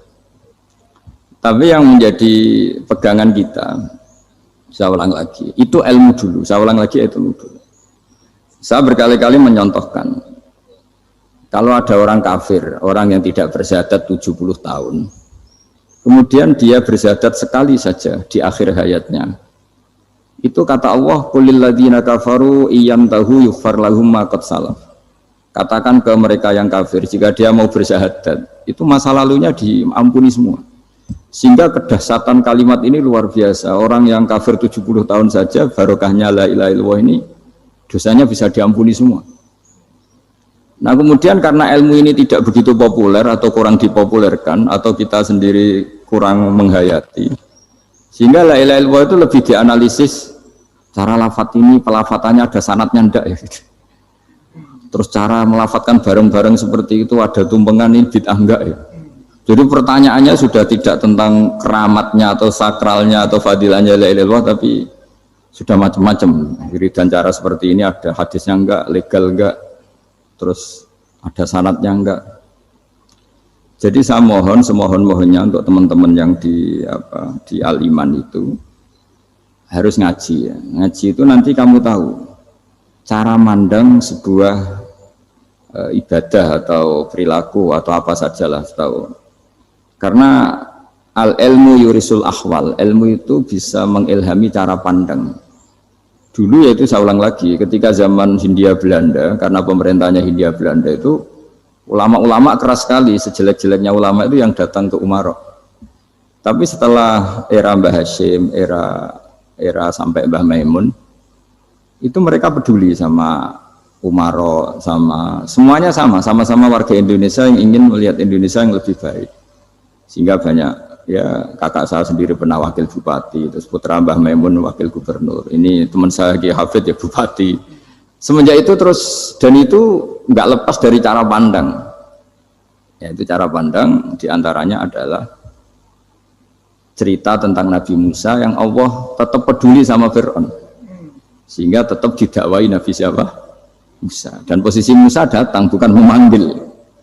Ya, cuma kayak sampai sekarang tuh belum pernah ke kantor bupatinya Pak Hafid, karena kadang-kadang orang terus curiga mengajukan proposal, jadi agak repot.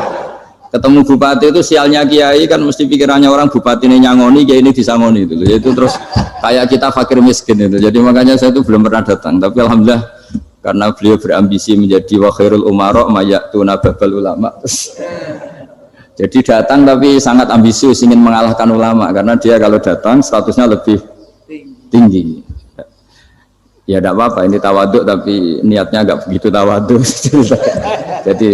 Jadi saya sering ke Jakarta, tapi ya tadi jarang ya. Biasanya ngajarkan waktu hanya pas saja, tidak kurang tidak lebih. Biasanya ngajar di pondoknya Pak Kures itu di Baitul Quran ya.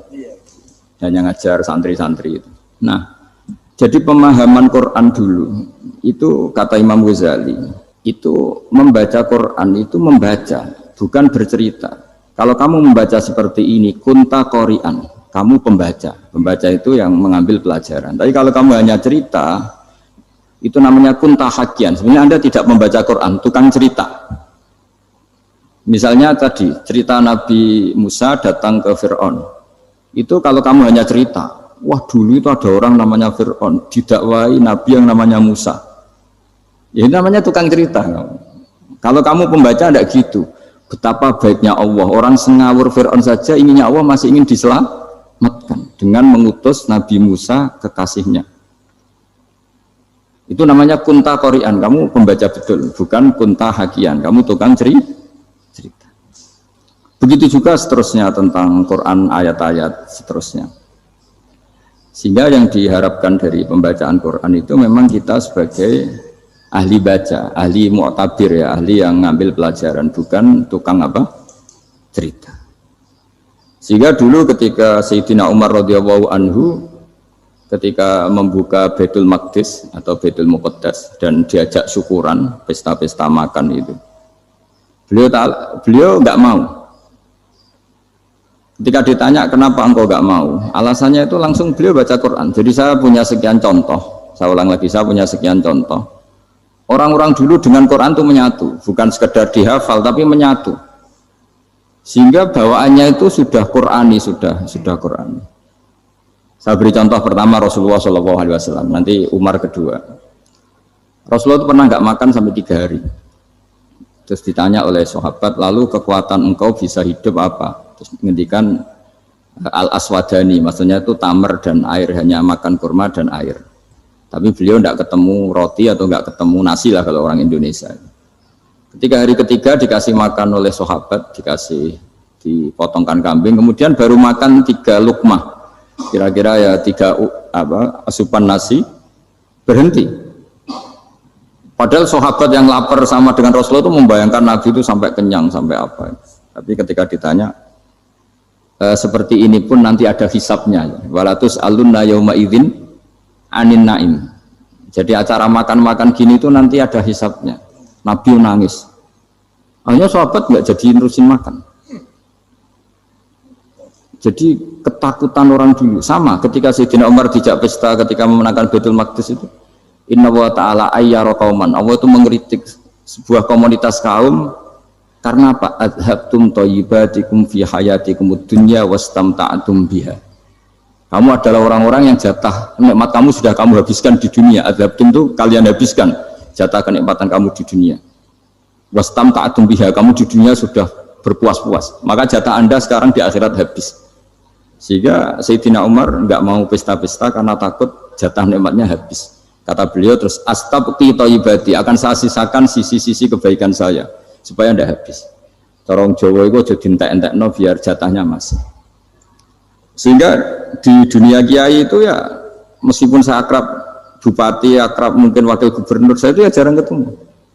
Karena kalau orang Jawa bawaannya ketemu ya makan-makan, guyon-guyon. Nak keterusan ras mlebu swarga. Ya, jadi itu ilmunya kiai.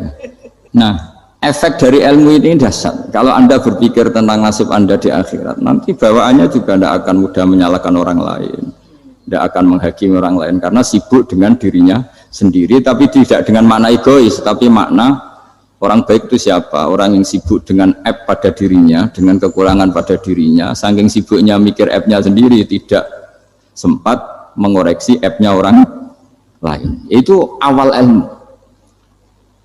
Ilmu itu tidak dimulai dari larangan. Kalau larangan karuan, tidak termasuk ahli surga orang yang suka mengadu domba, tidak termasuk orang baik yang cari kesalahan orang lain. Itu namanya pelarangan. Tapi ilmu itu di atas nahi, di atas pelarangan itu. Kamu punya kesadaran bahwa kamu itu yang penting selamat dulu, jangan memikirkan orang lain. Dengan makna bukan egois, tapi dengan makna supaya tidak menyalahkan apa orang lain. Nah, saya termasuk ya boleh dikatakan kiai lah, yang paling fanatik bahwa semuanya itu harus dimulai dari ilmu. Ya saya ulang lagi, dimulai dari ilmu.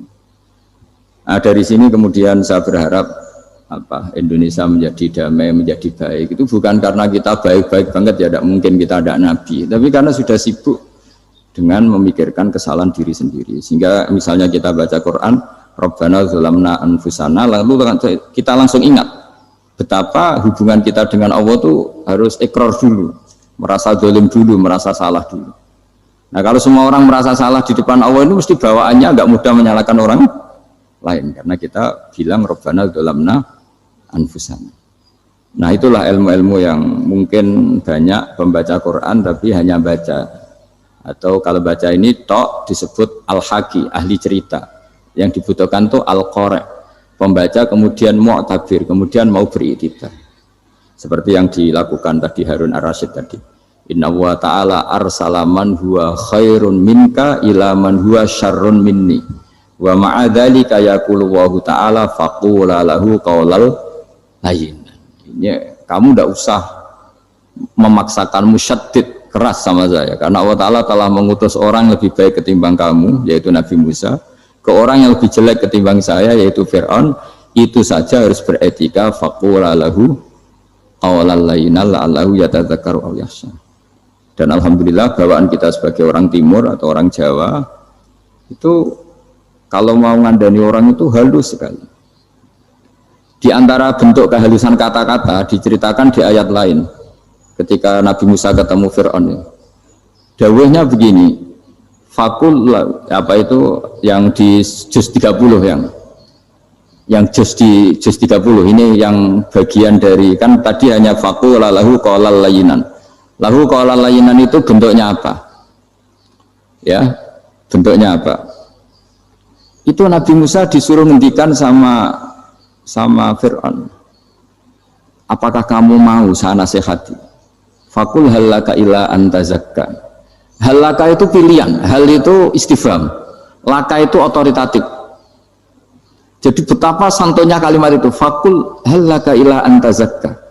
Jadi kalau dimaknani model Pak Hafid, model saya ngaji di sarang itu, hal laka onoto iku kedue siro, berhak bagi kamu, berhak bagi anda, apakah anda berhak loh mendapat nasihat supaya anda jadi orang yang lebih baik. Hal laka ila antazakka. Jadi tidak kalimat perintah, tapi kalimat pilihan. Apa engkau mau saya beri nasihat? Wahdiyaka ila rabbika fatakhsha. Dan saya beritahu kamu tentang Tuhan, dan kemudian kamu menjadi orang yang baik, fatakhsha, orang yang punya khasyah, punya. Jadi kayak apa kalimatnya itu? Napa jenengan kerso? Itu kalau orang Jogja, orang-orang daerah-daerah yang nyugui tamu itu kan, ayo makan-makan, itu kan kayak tamunya itu kelaparan. Masa Pak Yusuf Mansur kelaparan? Tidak mungkin kan. Masa Ustaz terkenal kelaparan kan tidak mungkin itu. Monggo, nopo jenengan ngersakno. Karena bisa saja tamunya itu tidak kerso, mungkin karena darah tinggi, mungkin karena takut dianggap fakir miskin, macam-macam kan orang tidak. Itu kalimatnya itu halaka ila anta zakka. Kayak apa indahnya dakwah. Halaka ila anta zakka. Itu ada kata laka. Laka itu ya terserah jenengan mau enggak. Wa ahdiyaka ila rabbika fatakhsha. Nah, itu yang disebut membaca. Kunta qori'an la hakian. Anda benar-benar membaca Quran, bukan sekedar penceri. Ya karena saya kiai, jadi kalau kiai itu kan ingatnya sama Allah saja. Kalau sama manusia itu rontok-rontok lali gitu. Itu bukan memaksa, ya memang lupa. Sejauh mana sih pentingnya manusia kan tidak penting cara ilmu tasawuf itu. Tapi karena ini titipan Rasulullah SAW terus menjadi penting kan. Dititipi umat kayak jenengan itu yang ya sudah ngaji ngatur kiai ribet itu. Kiai ini biasa ngaji kan, kiainya yang ngatur, santri ini enggak. Pak Yai ngaji tanggal ini jam ini. Itu kan mengabaikan semua aktivitas kiai. Padahal jam ini mungkin saya punya jam. Mungkin jalan-jalan atau ngaji atau mutolaah atau munajat. Gara-gara Pak Zakaria ini kan terus Mas Tamam ini yang provokasi. Harus ngaji di jam ini, tema ini. Saya itu kalau ngaji ditentukan tema itu, ini memang saya agak keras di bab ini. Itu kayak ibarat gini loh. Saya ini dokter, kemudian ada orang yang sakitnya itu jantung, terus bilang ke saya, Pak dokter sembuhkan kukul saya. Wong penyakit ekstrimnya itu jantung, kok bila disembuhkan apa? Kukul. Kan nggak penting, sembuh tidak sembuh, kukul itu kan nggak penting, jerawat itu. Kiai itu tahu kesalahan paling fatal manusia itu akidah. Tapi kadang-kadang mintanya ilmu yang tidak akidah, yang nggak penting. Jadi kadang-kadang kiai itu ya digurui betul kalau di Indonesia. Misalnya ini tidak nyindir loh, memang marah betul loh kalau di bab-bab seperti ini. Tapi ini biar jadi ilmu masif, ilmu yang general. Saya ulang lagi ya, Anda jadi dokter, tahu pasien Anda ini penyakit jantung kronis atau sudah fatal lah sudah.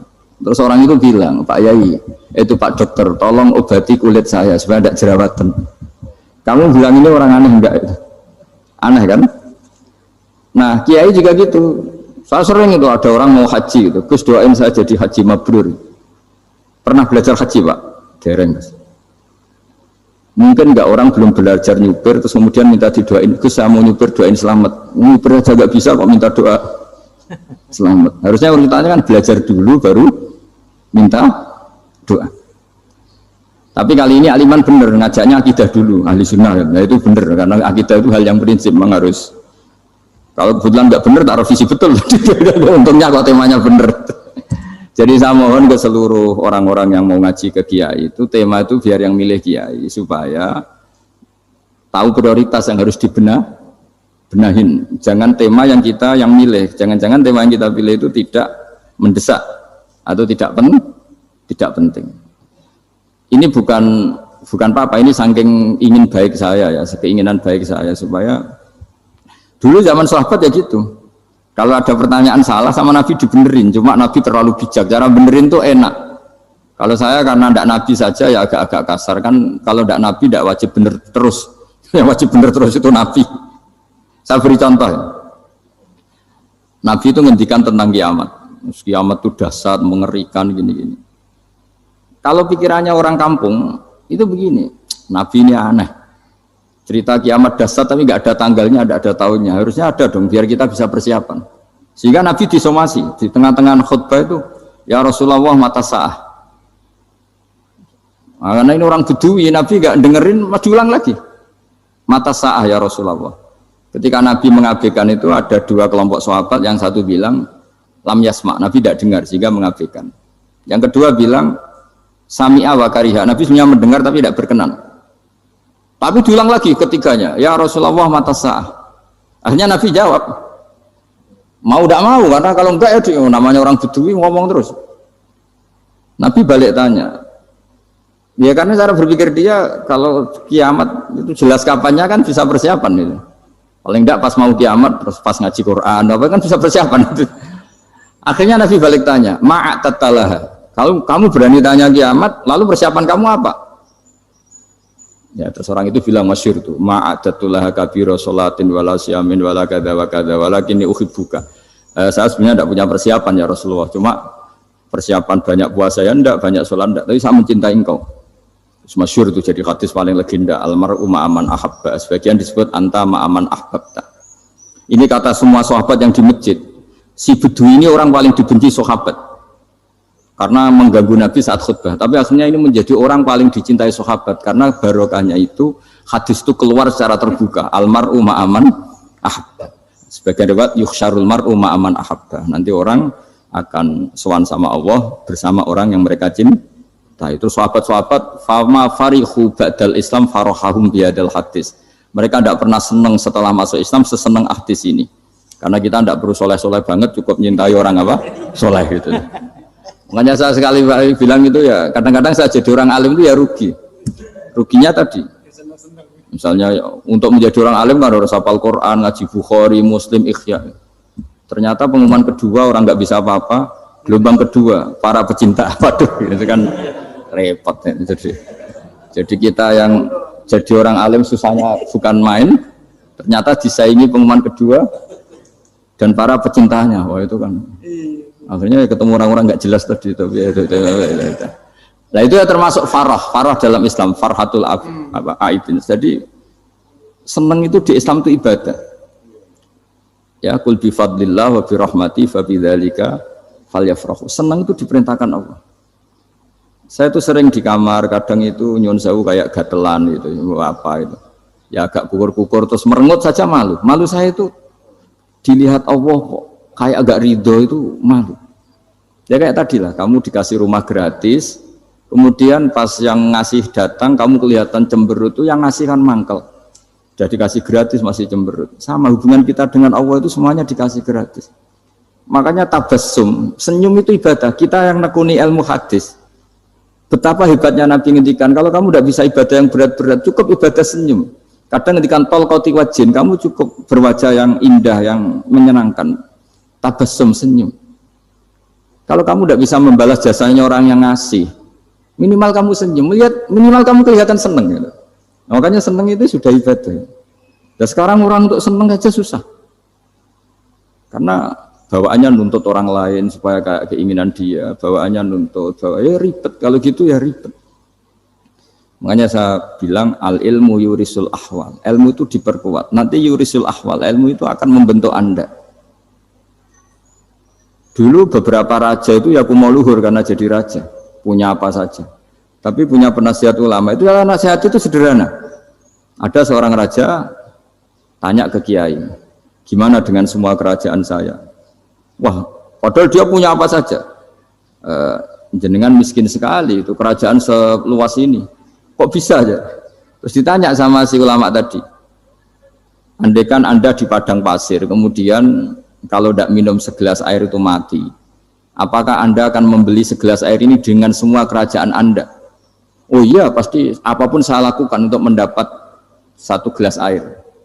Terus la tafrah bimulkin la yusawi syarbatamain. Kamu jangan bangga dengan kerajaan yang nilainya itu enggak sebanding dengan segelas apa? Air. Akhirnya raja itu mikir, saya tidak jadi raja bisa hidup, tapi kalau nggak minum air mati, berarti penting satu gelas air. Akhirnya lama-kelamaan ini anggap kerajaan itu biasa, ternyata nggak sepenting segelas air.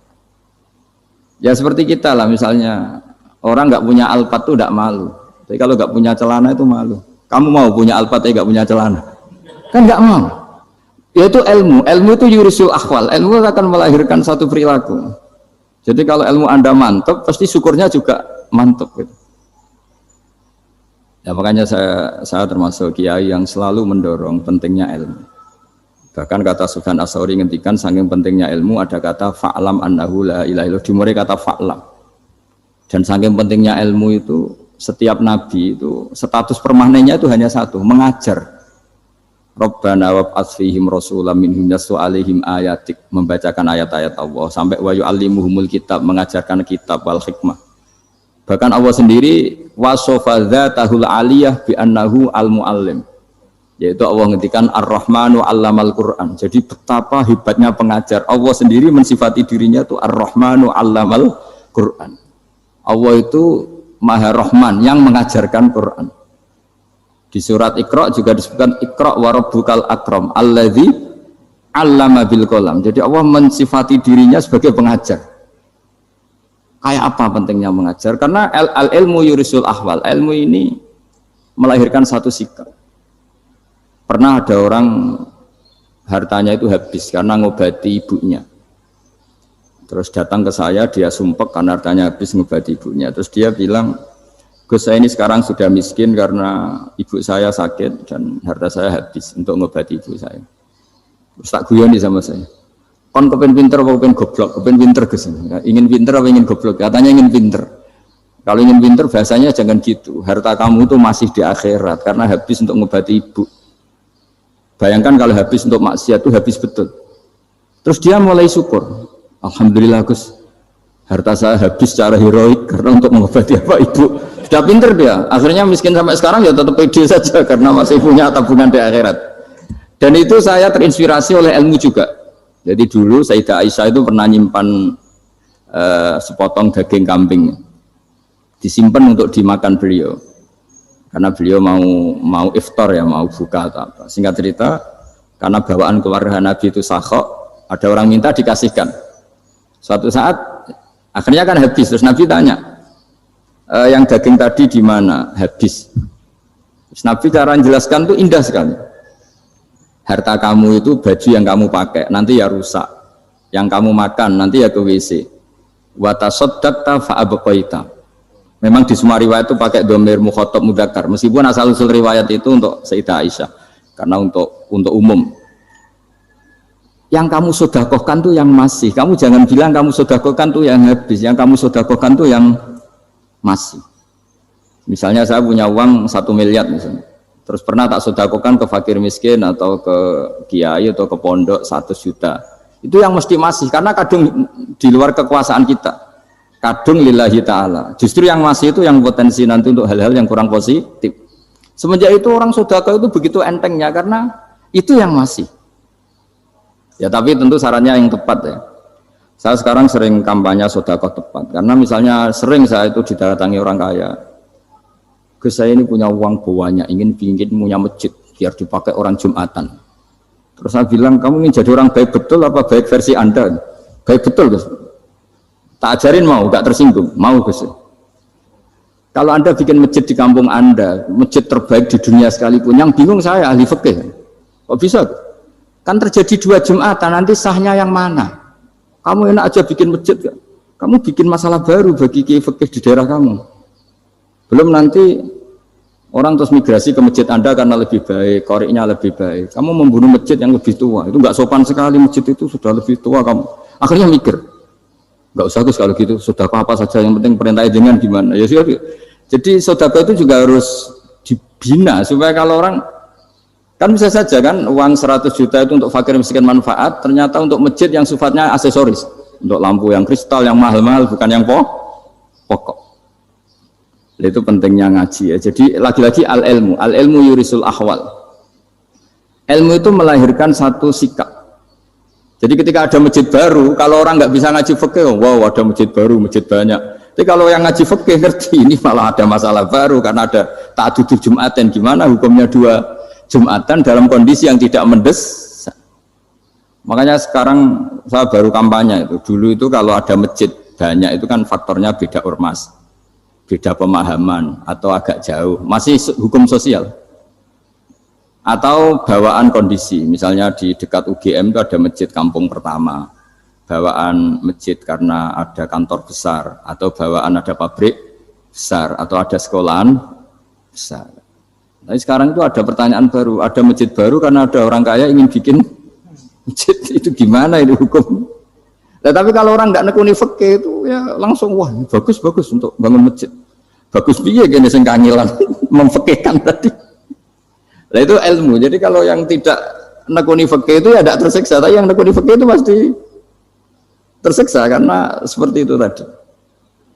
Ya jadi saya mohon di antara cara kita dakwah secara damai itu dimulai dari Rabbana Zolamna Anfusana. Itu dipakai Nabi, di redaksinya diganti dengan makna supaya kita per individu matur Allah apa ini zolam tu nafsi zulman kabiron kafiron. Nah bawaannya orang mengaku dolim, mengaku salah itu kan sudah tidak sempat mikir salahnya orang apa lain. Dan dari sini kemudian dia jadi orang yang tawadhu, yang ubudiyah, yang macam-macam.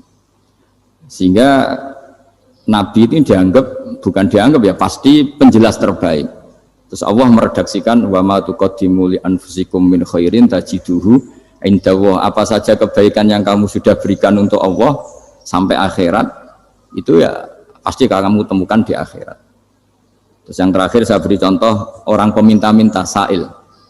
Itu Sayyid Ali Zainal Abidin, kalau ada orang minta-minta terus dikasih, misalnya dikasih ya 100.000 atau 50.000 atau 10.000 sesuai kemampuan yang memberi, itu marhaban biman hamala zadi ilal akhirah. Saya terima kasih ya, gara-gara kamu minta uang saya jelas sudah sampai akhirat. Coba kalau di rumah bisa saja untuk hal yang tidak positif. Jadi bawaannya itu cara pandang itu rubah. Jadi sebenarnya kalau kita ngasih uang di masjid, ngasih kiai atau ngasih fakir miskin, ya uang itu yang masih, bukan yang habis. Itu watasodak kata fa'abqaita, yang kamu berikan itu hakikatnya yang masih. Karena sudah ada kamu otak-atik lagi, makanya disebut wakaf. Sebenarnya wakaf itu dulu secara makna lughat, saya ulangi secara lughat. Maknanya itu sudah berhenti, wakafun maknanya berhenti. Nah, sedekah itu dari kata sedekah maknanya benar. Orang yang sering sedekah berarti imannya benar. Orang yang uang sudah diberikan berarti dia sudah terputus, wakaf berhenti dari hubungannya dengan dia. Sudah dikasihkan berarti selesai. Sehingga wakaf dan sedekah itu sebenarnya maknanya saling melengkapi. Kemudian orang-orang fikih karena ada disiplin ilmu tertentu, wakaf itu untuk sedekah yang permanen, yang abadi, kemudian sedekah untuk infak. Tapi itu kan hanya istilah-istilah dalam disiplin ilmu. Sebetulnya kalau pakai ilmu yang umum, sedekah ya bisa disebut wakaf, wakaf ya bisa disebut apa? Sedekah. Karena maknanya sedekah itu wakaf. Wakaf itu apa?